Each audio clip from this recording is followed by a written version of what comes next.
नमस्कार दोस्तों, मैं सुमित यादव। आप देख रहे हैं द सुनामी और चुनावी यात्रा आप लोग देख रहे हैं। हम लोग इस समय गोरखपुर में मौजूद हैं। गोरखपुर बहुत खास होने की वजह है क्योंकि सूबे के मुखिया गोरखपुर से आते हैं। कई बार गोरखपुर से सांसद रहे हैं, वर्तमान में विधायक भी हैं, यहाँ से सूबे के मुखिया हैं, उनका क्षेत्र है, मठाधीश हैं और यहाँ से भाजपा का जो भी प्रत्याशी होगा योगी आदित्यनाथ ही माना जाएगा, मोदी ही माना जाएगा। और उसके सामने चुनौती समाजवादी पार्टी ने प्रत्याशी अपना दे दिया है काजल निषाद के रूप में।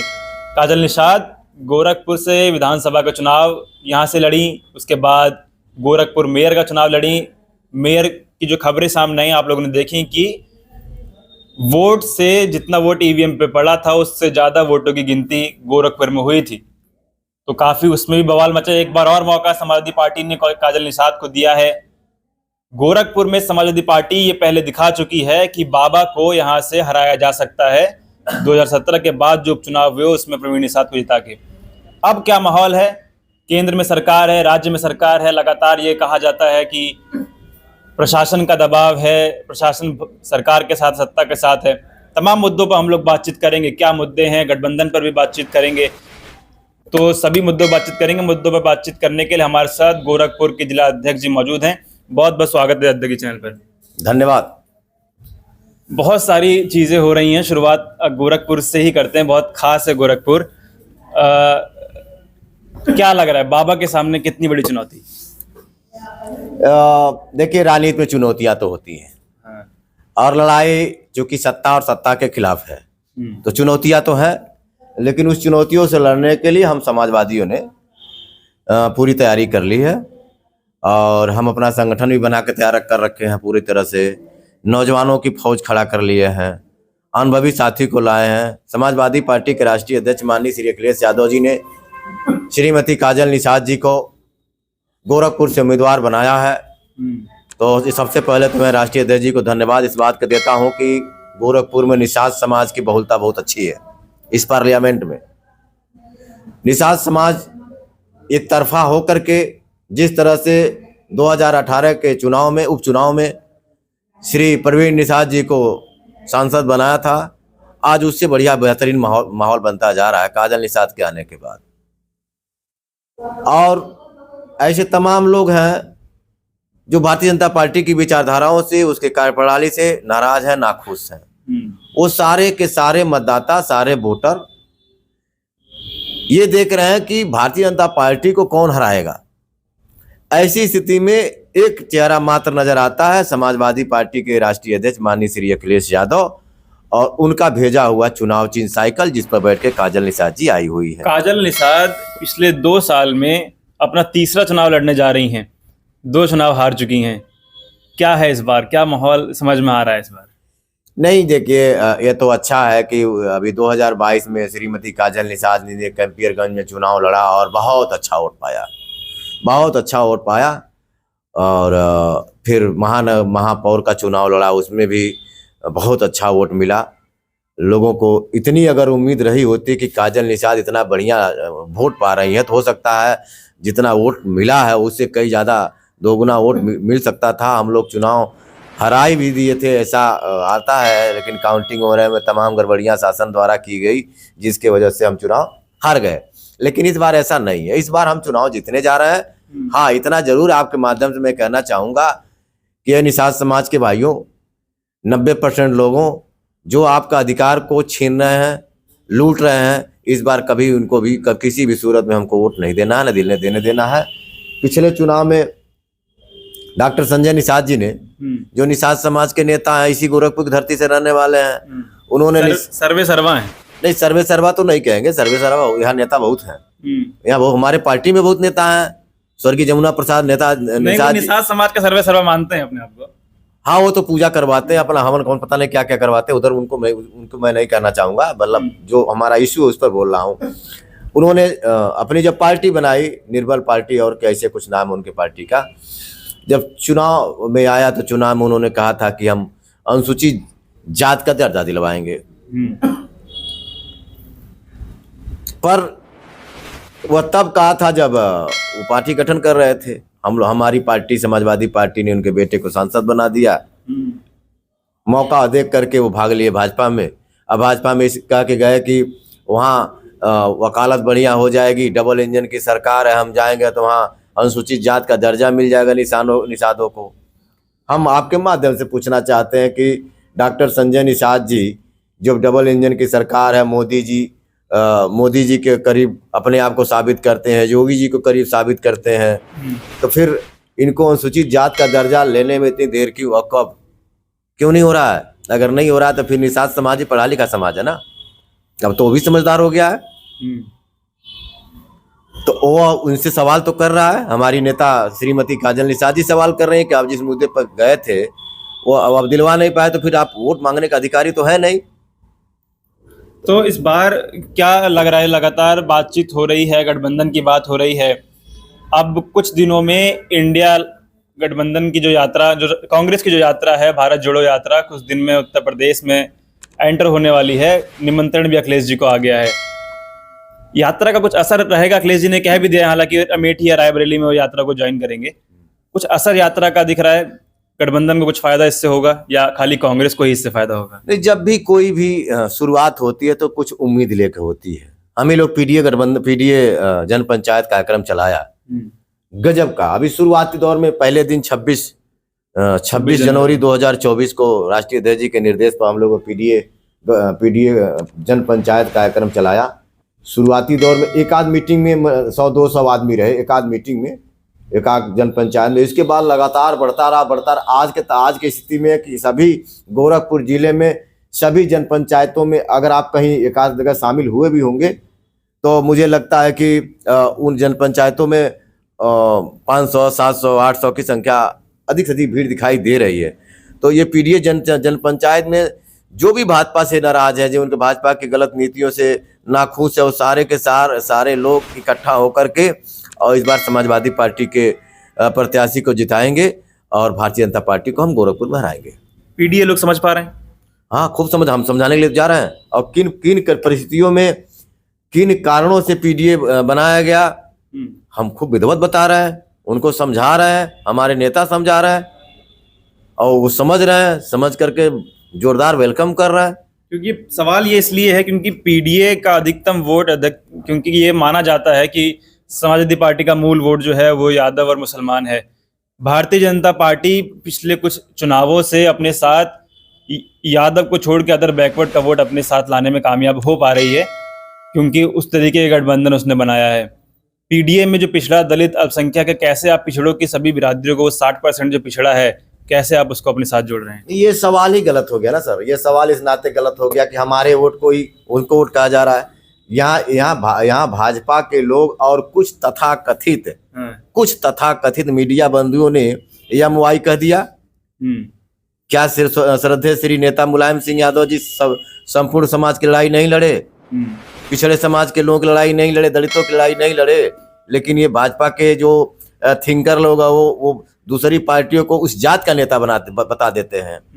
ये कितना इनकी बड़ी साजिश है। दलित में कोई नेता होगा तो उसको दलितों का नेता बना देंगे, पिछड़ों कोई नेता होगा तो फले जात का नेता बना देंगे, और जब उनके भी कोई पार्टी का नेता बनेगा तो सर्व समाज का नेता बन जाएगा। ऐसे थोड़ी होता है। लेकिन ये हमारा ही वोट है। साहब कांसी राम जी ने, मैं साहब कांसी राम जी का अनुयायी रहा हूँ, आज भी हूँ, आज वो नहीं है। साहब कांसी राम जी का नारा चल रहा था कि वोट हमारा राज तुम्हारा नहीं चलेगा, नहीं चलेगा। ये साहब कांसी राम जी ने नारा दिया था। लेकिन आज हो गया उल्टा। इसमें बीजेपी कुछ चालाकी की है। नहीं, आंकड़े तो ये बता रहे हैं कि जो मौर्य समाज है वो केशव प्रसाद मौर्य के पीछे जा रहा है। केशव प्रसाद मौर्य के पीछे मौर्य समाज भारतीय जनता पार्टी को वोट कर दे रहा है। कुर्मी समाज अनुप्रिया पटेल के पीछे भारतीय जनता पार्टी को वोट कर दे रहा है। ये तो बीजेपी की बहुत अच्छी साजिश है। इस मामले में बीजेपी, हम उसको कहेंगे कि बीजेपी इस मामले में चालाकी कर ले जाती है कि जब पिछड़े समाज के नेताओं को गाली देने दिलवाने की बात आती है, उनकी बात कहवाने आती, तो बीजेपी के नेता पिछड़े समाज के लोगों से पिछड़े समाज के लोगों को अपना बात कहवाते हैं। जैसे अभी कोई बात कहनी होगी तो किसी पिछड़े राष्ट्रीय अध्यक्ष कुछ भला बुरा कहना होता है तो पिछड़े समाज के नेता कह जाते हैं। उनको नहीं पता है कि ये बात अगर उनके बेस लोग बोलेंगे तो आउट, मतलब कौन है बेस, लोग कौन है बीजेपी? बीजेपी के बेस को नहीं जानता है। जिस तरह से आपने एम वाई समाजवादी नेताओं को कह दिया, उसी तरह से उनका भी बेस है। कौन नहीं जानता इस बात को? नहीं, खुल के बताइए। नहीं, कुछ हम लोग नहीं जानते होंगे। आज उत्तर प्रदेश में आप अफसर ढूंढ डालिए, हाँ, थानादार, हाँ, तहसीलदार, एसडीएम, एसपी, डीआईजी वगैरह वगैरह, ये देखेंगे तो सर्वाधिक जो 10% के लोग हैं, हाँ। 10% लोग ही वाले तो पूरे सिस्टम पे कब्जा किए पड़े हैं। देश की तथा कथित अगड़ी बिरादरी की आप बात कर रहे हैं। हाँ, खूब कह रहे हैं अगड़ी बिरादरी की। नहीं, मैंने ये कहा कि 10% लोग ही हैं उसमें, और 10% में आप चले जाइए, हमारे वहाँ करीब 28-29 थाने हैं गोरखपुर जिले में। एक आध कहीं दलित मिल जाएगा थानेदार, एक आध भाई दलित समाज के थानेदार मिल जाएंगे। क्या हमारे लोगों पढ़े लिखे नहीं है? पिछड़े समाज के खोजे नहीं मिलेंगे थानेदार? ना कोई एसडीएम मिलेंगे, ना तो कोई डीएम मिलेंगे, कोई मिलने वाला नहीं है। क्या हम लोग इतने नालायक हो गए इस देश के अंदर? हम लोगों में थानेदारी करने की कुव्वत नहीं है। बहुत सारी चीजें हैं, दलितों को नहीं मिलेंगे, मुसलमानों को उन्होंने छांटी रखा है, पिछड़ों को अवसर नहीं देंगे। अरे आप अवसर नहीं देंगे तो हम आगे बढ़ेंगे कैसे? सरकार आपकी है, आपको अवसर देना चाहिए, क्योंकि सरकार बनती है इसी नाते कि जो सताए हुए लोग हैं, जो कमजोर लोग हैं, उनको मुख्य धारा में जोड़ा जाए। तो भारतीय जनता पार्टी उनको मुख्य धारा में लाने का प्रयास कर रही है। निषाद बिरादरी के संत निषाद को मंत्री बनाया, डिप्टी सीएम मौर्य, दर्जनों मंत्री बनाए ओबीसी पिछड़ी बिरादरी के। तो हिस्सेदारी दे तो रही अपने मंत्रालय में भी, अपने राज्यसभा में भी, विधानसभा में भी। ना हम प्रशासन में कहाँ दे, हमारा तो आरक्षण खा गई है। हमारा संविधान जो सब लोग, जो पीडीए के लोग कह रहे हैं कि संविधान खतरे में है, लोकतंत्र खतरे में कैसे है? खतरे में इस तरह है कि संविधान में जो हमें डॉक्टर अंबेडकर ने संविधान में अधिकार दिया है, उस अधिकार पर कुठाराघात हो रहा है। पिछड़ी जात के लोगों को आरक्षण मिला हुआ है 27%, और 27% जो आरक्षण मिला, अगर सरकारी नौकरी खुलेगी तभी तो मिलेगी। तो ये लोग 27% नौकरी पाने वालों को निजी हाथों में दे रहे हैं, संस्थानें निजी कर रहे हैं, जो दलितों का आरक्षण वो निजी कर रहे हैं। तो जब आप दिमाग से आप दलितों को, पिछड़ों को, जब उनको दिमाग से सरकारी नौकरी खत्म करके निजीकरण कर देंगे तो हमारा आरक्षण मिलेगा नहीं। अरे आरक्षण नहीं मिलेगा तो हम मुख्य धारा में कैसे पहुंचेंगे? ये पहुंचाने की जिम्मेवारी किसकी है? जिसकी सरकार है उसी की ना है। तो वो तो नहीं दे रहा है हमको अवसर। अखिलेश जी जब पीडीए की बात करते हैं तो कई बार उसमें एफ और अगड़ा भी बोलते हैं। अगड़ा भी है, अगड़ा भी है, और आधी आबादी भी है, उसमें पीछे पीड़ित भी बताते हैं माननीय जी। तो आप तो कह रहे हैं कि अगड़ा तो पहले ही जो है वो उसका कब्जा है सारे मुख्य संस्थानों पर, खिलाफ है। अगड़ा का मतलब मैं जो फिर कह रहा हूँ कि अगड़ा में जब आप डिफिनीशन पूछ रहे हैं तो उसकी दूसरी चीजें हैं, ये जो पूछ रहे हैं उसकी दूसरी चीजें हैं। भाई 90% जो माननीय जी ने कहा है कि हम पीडीए हैं, 90%, 10% में आखिर अगड़े ही तो बच रहे हैं। अगड़े में भी कुछ ऐसे लोग हैं जो पीड़ित हैं, वो हमारे साथ है। आधी आबादी जो महिलाओं की है वो मेरे साथ है, क्योंकि जो महंगाई है, महंगाई की मार आधी आबादी के ऊपर भी तो पड़ रहा है। आपको नहीं लग रहा कि जो अगड़े में जो कुछ लोग जो पीड़ित थे उनके लिए 10% आरक्षण वैसे ही आ गया ईडब्ल्यूएस के नाम पे? क्या जरूरत उसमें उनको शामिल करने की? नहीं, ये इतनी बड़ी बातें तो हम नहीं उतने योग्य जानकार हैं। ये बहुत ऊंची बातें आप हमसे पूछ रहे हैं। ये इसी विषय में हम नहीं कह पाएंगे, क्योंकि पूरे देश के लोगों ने माना कि भाई हर जात में, हर वर्ग में गरीब होते हैं, हर वर्ग में, हर जात में गरीब होते हैं। तो सब पूरे देश के लोगों का मानना था कि अगले जात में भी लोग गरीब है, तो 10% आरक्षण उनको लागू हुआ, लेकिन उनको तो लाभ मिल रहा है। अभी आप गोरखपुर यूनिवर्सिटी में चले जाएं, कितने दलितों का जो उसमें भागीदारी होनी चाहिए, पिछड़ों को भागीदारी होनी चाहिए, कहाँ है? जाकर उठा के देख लीजिए, नहीं है भागीदारी। हम तो चिल्लाएंगे ना भाई, हम तो कहेंगे ना, हम तो बदलाव करेंगे, हम तो बदलाव की लड़ाई लड़ेंगे। और मैं चाहता हूं, अपने दलित समाज के लोगों से भी कहना चाहता हूं आपके माध्यम से, पिछड़े समाज के लोगों से मैं कह रहा हूं, पिछड़े समाज, दलित समाज, सबसे कह रहा हूं कि सभी लोग इकट्ठा होकर के इस भारतीय जनता पार्टी को हटाना बहुत जरूरी है। जिस तरह आज से अखिलेश जी आज बात करने लगे पीडीए की 90% की, लेकिन ये हमारे नेता पहले ही कहते चले आए कि 100 में 90 शोषित ने ललकारा है, धनधरती और राजपाट में 90 भाग हमारा है। लेकिन वो 90 फिर कैसे आप साथ नहीं आ पा रहा है, 90 कैसे बटा हुआ है? आप कह रहे हैं जब वो 10% की पार्टी है बीजेपी, तो कैसे वो 50% के आसपास 40% के आसपास वोट लेके आती है? सवाल सही है आपका। देखिए कहीं न कहीं जो छोटी छोटी पार्टियां हमारे देश में आ गई हैं और सभी लोग मानी अपनी अपनी छोटी छोटी पार्टियां लेके बिखर गए हैं, जिसका कारण है कि बीजेपी के जो मतदाता हैं कई मामलों में हमारे मतदाताओं से चालाक होते हैं और ऐन वक्त पर वो सही डिसीजन ले लेते हैं। हमारे वहाँ जो ऐन वक्त पर बिखराव हो जाता है, जिसके कारण हम चुनाव हार जाते हैं। इस नाते पीडीए गठबंधन बनाया गया है। इस बार ऐसा योजना बन रही है कि सारे पीडीए वाले इकट्ठा होकर के भारतीय जनता पार्टी को हराया जाएगा और माननीय राष्ट्रीय अध्यक्ष जी ने कहा 80 में से 80 हराएंगे, लेकिन हम उधर नहीं जा रहे। हमारी जिम्मेवारी केवल गोरखपुर जिले की है। गोरखपुर जिले में हम दोनों तीनों सीटों हराएंगे। भाजपा का गोरखपुर की दोनों सीट हराएंगे, सपा बीजेपी को हराएंगे, बीजेपी को हरा देंगे। हाँ हराएंगे।